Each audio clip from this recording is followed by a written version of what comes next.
Well, hi Grant, welcome to the podcast. How's things with you? Yeah, thanks for having me, Ben. A great day today. All good on this side. We are keeping ourselves really busy at Frontier and delighting customers with decision-making technology. Oh, sort of pre-record chat. It sounds though it's been a busy couple of weeks, as always. So, good to hear. Excellent. Well, look, thanks very much for coming on the podcast. I really appreciate you giving up some time to come and talk all things sort of data, AI, ML, product management with me. I'm sure the audience will really appreciate it too. Perhaps as a starting point, you could just tell us a little bit more about what you're currently working on at the moment. Absolutely, thanks. So I work for Faculty, and Faculty has been around for about 10 years, just focusing on the AI space. They're UK born and bred, and they've really earned their stripes working with UK Gov and UK enterprise customers. But it was out of those repeat pedigree projects that they stumbled across or specifically decided to focus on building a product. And that is the part of Faculty that I'm working on, and that product is called Frontier. So Frontier is essentially a platform response to some of the work that Faculty has been doing over the last 10 years. What Frontier is a platform that allows businesses generically to evaluate what has happened in their business, look at possible decisions that they could make, and then help them evaluate the future and simulate what decisions they could be making in the future to optimize their business outcomes. My role as VP of Product essentially spans two core teams. The first one is the product and design discipline, and the other one is more nuanced. It's actually our delivery organization, which could be viewed as onboarding, but delivery in Frontier is a little bit more service orientated because we have to bring data engineering and data science disciplines and engineering disciplines to bear to really contextualize the use of Frontier for an individual customer. Nice. I think probably listeners would have come across Faculty before. One of the businesses that I first kind of knew about when I discovered the world of sort of data, AI and product management. I imagine lots of people have heard of them, but thanks very much for the context on that. I guess, in essence, it's sort of a B2B SaaS product, leveraging AI solutions. I guess I'm just interested to hear your thoughts. Would you consider that to be a data product, or we get so deep in that world, maybe you don't think about it as products versus data products? What's your take on that? I think the Frontier as a platform that brings a number of different disciplines together to deliver great value to customers. There's certainly a strong element of data that is part of the product. We spend a lot of time working with our customers to make sure that their data is presentable and easy to consume in Frontier. There's a lot of data science work, modeling work, understanding how we could predict outcomes.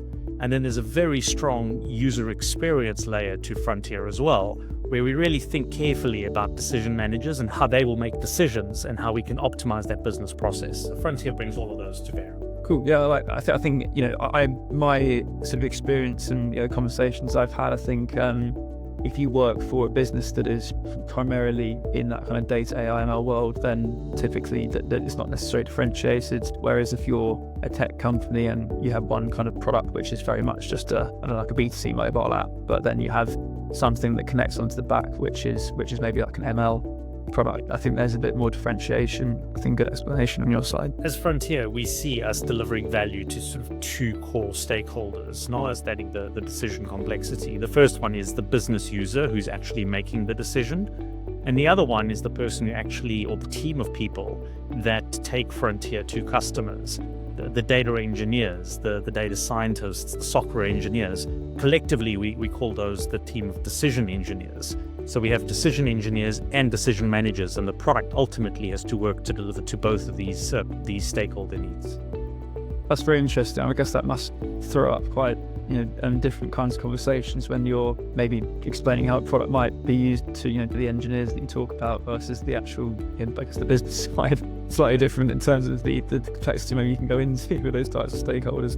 Yeah, it's super interesting because in most cases, when we talk to our end customers, we are focusing on the ultimate use case. What is the business decision that we want to try and impact? And that business decision, we always want to try and link it back to some of the core KPIs of the business. But we also have to delight technical users across our partners and across our customers as well.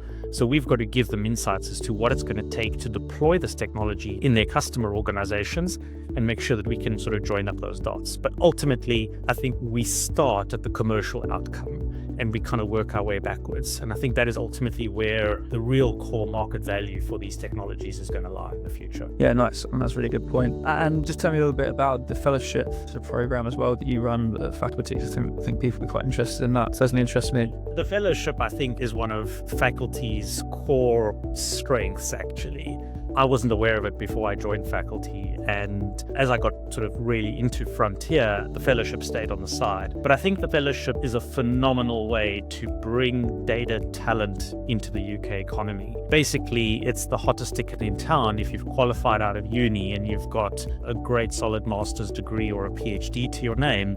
Joining into the faculty fellowship really helps you extend your knowledge practically into the science of AI and machine learning. And this has been hugely successful because what we're ultimately doing is equipping these graduates with real experience about what it's going to take to move the needle for specific companies in the fields of AI and machine learning. We've recently expanded it into some of the other disciplines surrounding AI, so thinking about how machine learning engineers add value to AI projects and how the product discipline comes into bear. But I think it's an amazing way to really foster talent in this economy. Yeah, I mean, definitely. I think the kind of product management role within this world is still evolving and is quite new. I think that's awesome, being able to bring people into that world and straight into work as well, and it's such a good business. The great thing about the fellowship is that as part of their learning, each student gets to work with a mentor inside faculty, but delivers a project that is of commercial relevance to an end customer or to faculty itself.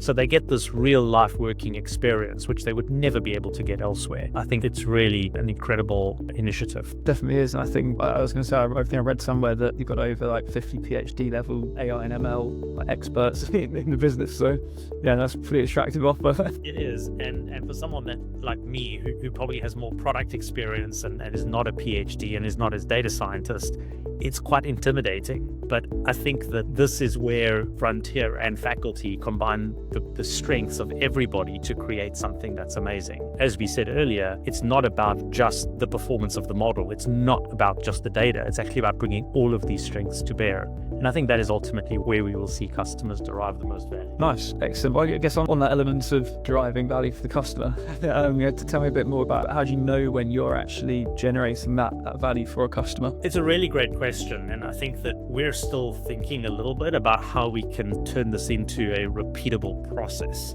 But ultimately, the way that we deploy Frontier to customers is that we really work with our business stakeholders to identify the real decision that we have to help them to make better and the core KPIs in their business that will show them whether they're succeeding or not. We are then able to work backwards from that into the data that they utilize to measure that KPI today. And this is before we get to any modeling work. So we really try and understand what is the flow of data and what is the business process that we really want to try and impact. We then help them understand how they can introduce modeling into that process to ultimately provide insights as to what could happen in the future. And then Frontier helps the business users simulate possible decisions of possible scenarios and really equip those decision makers for driving impact into their businesses in the future. So ultimately, if you think of that entire value chain, it's about looking at where you are today and where you could be tomorrow, but focusing specifically on the decision that you want to make and the core KPIs that you want to influence. So where we see that KPI changing for the better, we feel that we've delivered value to our customers. And we've seen that approach holds true across a number of different industry verticals, commercial and non-commercial alike. Nice. And is that a metric? Does that differ customer to customer, I believe? It's completely bespoke per and that's the advantage of Frontier, is that we're not shoehorning a customer into one specific metric. So to give you an example, we've worked with some customers in life sciences where time to market was a really important metric. We worked with other customers in healthcare where the patient experience and the time that the patient is staying in the hospital beyond what they need to is the most important metric. Now, clearly, those are very different organizations and very different decisions that will drive that. But if we start off there and we work backwards to the data, it becomes very specific to the customer really quickly and we can drive the outcomes that matter to our customers. That's very interesting. So I think a lot of conversations I have are that usually the metric is like a financial number. Revenue number. Does that depend customer to customer? I think that revenue is the ultimate reflection of whether these decisions are being made correctly or not. But in order to drive the revenue, they need to make a decision about how a business process will be executed on. Do they invest in this product or that product? Do they discharge the patient or not? Those are the types of decisions that need to be made at an operational level in order to drive the revenue number up. So we see that revenue is impacted, or costs are impacted by what we do, but that's not the focus of how we equip our customers to make the decision. We focus much more on something that I guess is a little bit more tangible and can be translated into operational cadence for our customers. And how's that received by the customers, the stakeholders? When you describe it to them like that, I would imagine that there is a leadership team who are quite focused on that revenue number from the outset, rather than take that more methodical product approach. How do they respond to that? It's a really good question. I think that it's up to us to join the dots for our customers and our prospects about what they're doing here and how that will impact sort of, let's call it board level or executive type metrics. Ultimately, everything is about the revenue. Everything is about the profit, for sure. But what we try to do is by taking it down a level and translating it into something that is very focused on a specific use case, I think customers can really understand how we give them the ability to pull levers inside a specific area or areas within their business, and how that actually translates into revenue. And when we take our customers through that narrative, it tends to resonate very, very strongly. The other thing that we bring to bear is our generic approach to taking customers through the deploymental frontier. It's not just about deploying an AI model to predict the future and think about what could be. We're very specifically focusing on helping our customers understand what is happening in their business today regarding the decision, how are those KPIs being reflected, and then looking at helping them to understand what levers could they actually pull, or what other macro levers could actually influence this decision that could ultimately have an impact on their core KPIs. So this methodology that we take resonates very strongly with customers who know that they're operating in a specific macro environment and they can only control certain things, and ultimately those translate into commercial outcomes. Sounds as though you're pretty much nailing that methodology, because I have a lot of conversations where it is very much around, customers that immediately want to know, where is the value if I buy this product, or maybe it's an internal product and we're just getting sign off from someone in that executive level. Okay, yeah, you got to go ahead to build that internal product, but you have to show me the revenue straight away or the value straight away. It's a difficult conversation to have, I think. It can be. I think that it doesn't preclude us from having return on investment conversation with customers, for sure, because they do want to see a path to the commercial outcome. It's part of the internal framework that we build into the product that says, in exchange for the customer investing in the platform and the services to deploy the platform, we expect this outsized commercial response. And we always close that loop as part of the initial deployment phase with our customers. Yeah, I really like that. And let's talk a little bit about product market fit then. You said right at the top of the call that in terms of like building or finding a product market fit for a product with a broad appeal, how do you approach that? How do you know when you've nailed it, I suppose, if you ever do? It's so difficult to know specifically or explicitly when you actually nailed product market fit. I think what you've got a number of different indicators that you can sort of bring to bear, and you can kind of triangulate around those. But we think of it ultimately as how strongly are customers actually resonating with the product and the narrative that we provide, and how easy is it for customers to join the dots between or from what we're telling them to the commercial outcomes in their businesses. So the effort and the cost to get customers interested, we certainly are thinking a lot about. But the other piece that we really work on is that decision engineer experience, because that decision engineer experience will bring into focus the time to value for the customer. So if we can shorten that and really activate frontier in real life for customers quickly, we believe that that will help accelerate ascertaining the product market fit. But in terms of the journey to get there, we think very specifically of probably focus as being the single most galvanizing factor for us. In a world where we're trying to build a platform that has probably got a more broad appeal, we use focus as a mechanism to clarify the types of product investments that we need to be making. So we talk about focus maybe in a specific industry vertical where there's a certain type of decision that needs to be made, or more generically, the types of commercial outcomes that we want to try and drive with customers. We also think maybe of the types of decisions that customers are making. The other option, I suppose, is if we're focusing on a specific seniority of decision maker, that is almost a proxy for the types of decisions that Frontier could be utilized to model. So we kind of put that all together and really think through it almost in a qualitative way, but come out with some very strong opinions about where we can focus our product development efforts. For us as Frontier, though, it's not just about building the platform, it's also about understanding the use cases that we could really go after within our customers. So we think about these use cases and we think about the product platform capabilities and we bring those together. Because as I said, the process of deploying Frontier at a customer is about taking the platform, but then bringing in a customer's data, modeling that's appropriate for them, designing their business process, and building a UI that makes sense for their decision makers. If we have more commonality in the use cases that we're delivering to maybe customers in a specific vertical, we see that will help us accelerate the flywheel of product capabilities, which will help us get to product market fit more quickly. That's a very good explanation of that.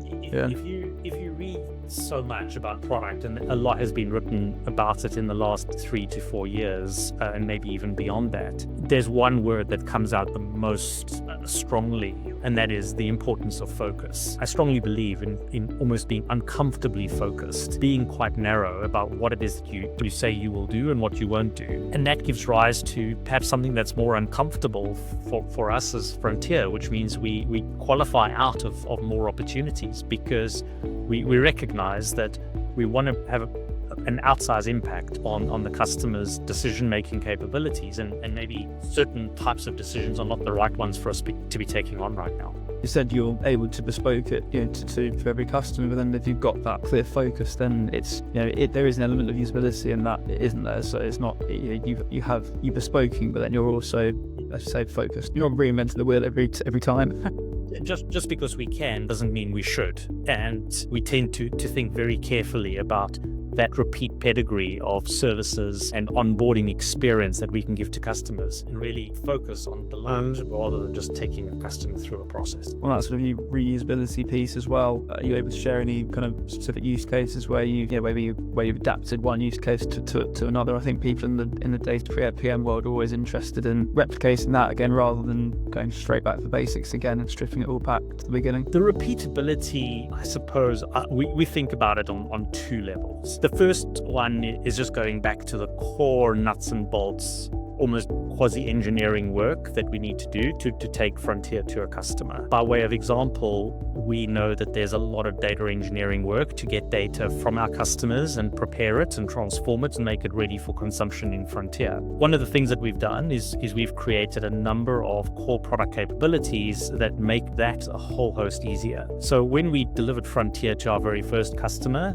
a lot of that was manual heavy lifting. So we had data engineers and data scientists working closely together to make some of those promises come true. But we took learnings very quickly and we created a set of standardized product features and capabilities that made that easier for our next marginal project. As it happened, our next marginal project was in a completely different industry vertical, but what was true was that we needed data from their infrastructure and it needed to be transformed in a way that was relevant for Frontier. So we could take those modules and just reuse them, or take those capabilities and just reuse them. So we think about reusability in ways like that, and we're getting a lot better at doing that across data, machine learning, and funnily enough, across UI components as well. The second area where we think a lot about commonality and reusability is in the specific use case that we take into a customer. So for example, when we've done work in healthcare companies like hospitals, we know that generically the business process for a hospital is more or less the same. Now we know that some of the detail may change, but broadly speaking, patients come into the hospital, there's treatment, and then they're discharged. So if we could understand that at a high level, what are the common threads that we could continue to apply to customers over and over again? And as we've done work, for example, in the first healthcare customer, we've been very careful to design that work in a way that could be genericized and extracted those and made them basically usable and referenceable for the next healthcare customer. So just by way of example, when we did this recently and we took some of our previous capabilities in the product from one healthcare customer to another, we were able to shorten our deployment time by something like 85%. We're doing something similar in a different industry vertical like pharma, where we're working very closely with customers there to figure out how we can help them accelerate drug trials, for example. Yeah, I think that sort of uncovering those similar use cases in different customers, or being able to take one use case to another that's good business anyway, isn't it? It makes perfect sense. It's standard sort of services and product work coming together. But I think what's interesting in the work that we do at Frontier is that we always have to be thinking about it from a pure product standpoint and from a services standpoint. So what is specific to the customer, we want to keep specific to the customer. What do we learn out of that customer that we can repeat later on? And then what is the generic sort of core capabilities that is common to every single customer? We need to remain mindful of that and really work closely from a product standpoint to make sure that becomes easier every single time. To round off our chat, just keen to understand, looking back at your career, are there any advice that you might give to a younger self, a less experienced version of yourself? If I could do it all over again, what would I do differently? I think that's such a valuable question, and I tend to spend a lot of time working, even in the fellowship, for example, sharing ideas and thoughts. I'd probably share the top three things that come to mind. The first thing, and I tend to seek this from all of the product managers and designers, even in my team, is that it's easy to create complexity. Be that person that focuses on keeping things simple. When I started my career in technology, I tended to overcomplicate things. That ultimately lands you in some very sticky situations. So I'm not saying that you simplify things to the point where it's not possible to deliver value to the customer, but you've got to always find that balance and find that narrow path to avoiding complexity. The second piece is about building really strong relationships with technical counterparts. So your leaders in your engineering teams are really, really important. And I think that has become critical and probably more widely varied, especially in an organization like faculty. So build relationships with your data teams, building relationships with data scientists, building relationships with engineers, super important. In reality, you're going to be in those trenches together, building features, delighting customers. So that rapport becomes really, really important. And the third one is probably more of a personal thing, and that is it's a high stakes, high stress environment, delighting customers. So don't ignore your mental health. Specifically, don't ignore your physical health. Keep looking after that, because if you don't, it's going to catch up and it's going to bite you badly at the end. Yep, I think that's very sound advice indeed. Particularly that last point, I think it's... I wish I could have given myself the last bit of advice 15 years ago. It probably would have saved me a whole bunch of heartache. I'm sure. Well, Grant, thanks very much for coming on. I really appreciate your time and all your thoughts in the space. I'm sure everyone will keep a close eye on your progress at faculty. Sounds like it's going well. Thanks for the opportunity to chat today, Ben. I found this really interesting. Awesome. Good stuff. Take care. Thanks, man. Ciao.